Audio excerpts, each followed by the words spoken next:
నమస్కారం. సంచలనం TV news కి స్వాగతం. పేద బడుగు బలహీన వర్గాల ప్రజలకు అండగా ఉండే ప్రభుత్వమే జగనన్న ప్రభుత్వం. ఎన్నికల ప్రచారంలో రోడ్ షోలతో దూసుకుపోతున్న వైసీపీ ఎమ్మెల్యే అభ్యర్థి బుట్టా రేణుక కర్నూలు జిల్లా ఎమ్మిగనూరు నియోజకవర్గం గోనెగండ్ల మండల పరిధిలో ఎన్నికల ప్రచారంలో వైసీపీ దూసుకుపోతుంది. గంజహల్లి గ్రామాల్లో ఆయా గ్రామాల సర్పంచులు నాయకుల ఆధ్వర్యంలో ఎన్నికల ప్రచారంలో భాగంగా రోడ్ షో నిర్వహించారు. వైసీపీ ఎమ్మెల్యే అభ్యర్థి బుట్టా రేణుక వైసీపీ సీనియర్ నాయకులు జగన్మోహన్ రెడ్డిలకు ఆయా గ్రామాల ప్రజలు బ్రహ్మరథం పడుతూ గజమాలతో పూల వర్షంతో ఆమెకు ఘన స్వాగతం పలికారు. ఈ సందర్భంగా ఆమె మాట్లాడుతూ జగనన్న అమలు చేసిన సంక్షేమ పథకాల గురించి ప్రజలకు వివరించారు. రాబోయే రోజుల్లో పేదలకు సంక్షేమ పథకాలు అందాలంటే రాష్ట్రంలో ముఖ్యమంత్రిగా జగన్మోహన్ రెడ్డి, కర్నూలు పార్లమెంటు అభ్యర్థిగా బివి రామయ్య, ఎమ్మిగనూరు నియోజకవర్గ ఎమ్మెల్యే అభ్యర్థిగా బుట్టా రేణుకలను గెలిపించాలని పిలుపునిచ్చారు. అలాగే నియోజకవర్గంలోని ప్రజలకు ఏ కష్టం వచ్చినా పిలిస్తే పలికే ఎమ్మెల్యేగా నేను ప్రజలందరికీ అండగా ఉంటానని అన్నారు.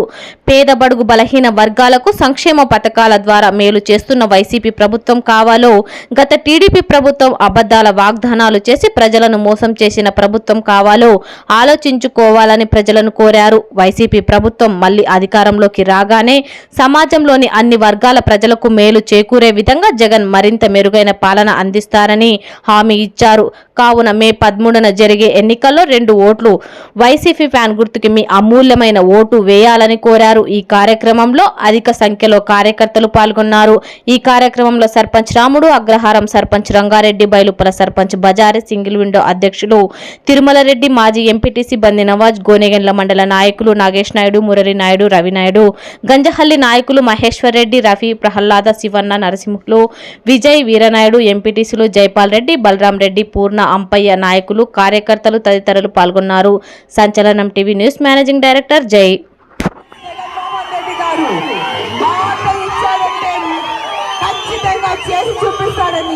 2019లో పాదయాత్రలో ఏవైతే హామీలు ఇచ్చాడో ఆ హామీలన్నీ కూడా ప్రమాణ స్వీకారం చేసిన మొదటి రోజు నుంచి హామీలన్నీ ఇస్తున్నాడు.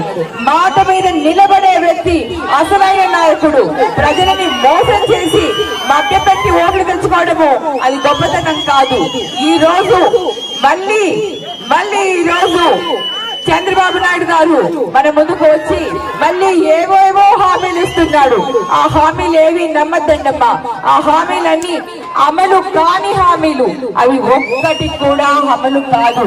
ఎందుకంటే రాష్ట్ర బడ్జెట్ ని మించిన హామీలు ఇస్తున్నాడు. అవి అస్సలు చేయడానికి సాధ్యం కాని హామీలు. మోసం చేసేదానికే హామీలు ఇస్తున్నాడు. ఈ రోజు 2019లో జగనన్న ప్రతి గడపకు సంక్షేమం అందేలాగా చేశాడు. ప్రతి కుటుంబానికి లబ్ధి పొందేలాగా చేశాడు. వాలంటరీ వ్యవస్థను తీసుకొని వచ్చి ఇంటింటికి పెన్షన్లు ఇచ్చేలాగా చేశారు. అలాగే సచివాలయాలు తీసుకుని వచ్చారు, హెల్త్ సెంటర్లు తీసుకొని వచ్చారు, నాడు నేడు కింద స్కూల్స్ ని మార్చాడు. ఇలా ప్రతి ఒక్కటి చేసుకుంటూ మన గ్రామాన్ని అభివృద్ధి చేసుకుంటూ ముందుకు వెళ్లారు. అలాగే మన ప్రభుత్వంలోనే చెన్నకేశ్వర రెడ్డి గారు కూడా చాలా ఎన్నో మంచి కార్యక్రమాలు చేశారు. మరి ఇది అసలైన అభివృద్ధి అంటే, అసలైన నాయకులకు ఉండే లక్షణాలు అంటే ఇవి.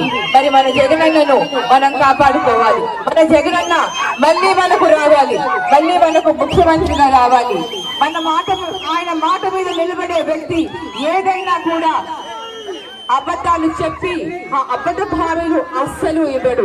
ఎందుకంటే నిజాయితీ మీద మనం ప్రభుత్వం ఉండాలి.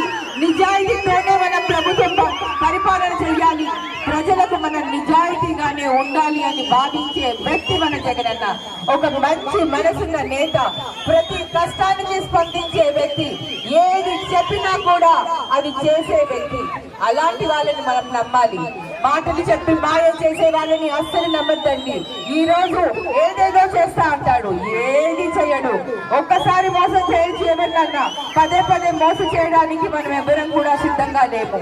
ఈ రోజు సామాజిక న్యాయం అంటూ జగనన్న చేస్తున్న బీసీ, ఎస్సీ, ఎస్టీ, మైనారిటీలకు న్యాయం చేస్తూ ఈ రోజు ప్రతి ఒక్కరికి న్యాయం చేస్తూ వెళ్తున్నాడు. ఆ సామాజిక న్యాయమే ఈ రోజు నేను నిదర్శనం. ఒక బీసీ మహిళగా మీ ముందుకు నన్ను ఆశీర్వదించి పంపించారు. అలాగే చెన్నకేశ్వరరెడ్డి గారి మద్దతుతో, మన జగనన్న ఆశీర్వాదంతో మీ ముందుకు వచ్చాను. మీ ఆడబిడ్డగా ఈ గ్రామాలన్నీ అభివృద్ధి అయ్యేలాగా, ప్రతి సమస్యకు పరిష్కారం చూపించేలాగా, నేను అభివృద్ధి అన్న లక్ష్యంలాగా నేను పనిచేస్తానని ఈ రోజు మీ అందరికీ తెలియజేస్తున్నాను. ఏవైతే పెండింగ్ ప్రాజెక్ట్స్ ఉన్నాయో, ఎత్తిపోతల పథకం ఉందో అవన్నీ కూడా, ఏదైతే లిఫ్ట్ ఇరిగేషన్ ప్రాజెక్ట్ ఉందో అవన్నీ కూడా పూర్తి చేసుకుందాం. తప్పకుండా జగనన్న ముఖ్యమంత్రి అవుతారు మీరందరూ ఆశీర్వదిస్తే. అలాగే నన్ను కూడా ఆశీర్వదించి ఎమ్మెల్యేగా ఆశీర్వదిస్తే తప్పకుండా మన గ్రామాలలో అన్ని అభివృద్ధి పనులు చేసుకుందామని మీ అందరికీ తెలియజేసుకుంటూ, ఈ రోజు మీ అందరి ఆశీర్వాదం కోసం మీ ముందుకు వచ్చాను. మరి ఈ రోజు పేరున గంగిహల్లి గ్రామస్తులకు అందరికీ కూడా నమస్కరిస్తూ, ప్రతి ఒక్కరికి కూడా నమస్కరిస్తూ అభ్యర్థిస్తున్నాను. వాళ్ళ గుర్తుకు ఓటు వేసి మమ్మల్ని గెలిపించవలసిందిగా మిమ్మల్ని అందరినీ అభ్యర్థిస్తూ, మరి ఈ రోజు మళ్ళీ మనము ముఖ్యమంత్రిగా జగనన్నం చేసుకోవాల్సిన ఆవశ్యకత ఎంతో ఉంది. మనమందరం కూడా మన కోసం, మన పిల్లల భవిష్యత్తు కోసం జగనన్నను ముఖ్యమంత్రి చేసుకోవాలి. అందుకు మీ అందరి ఆశీస్సులు, ఆశీర్వాదం కావాలి.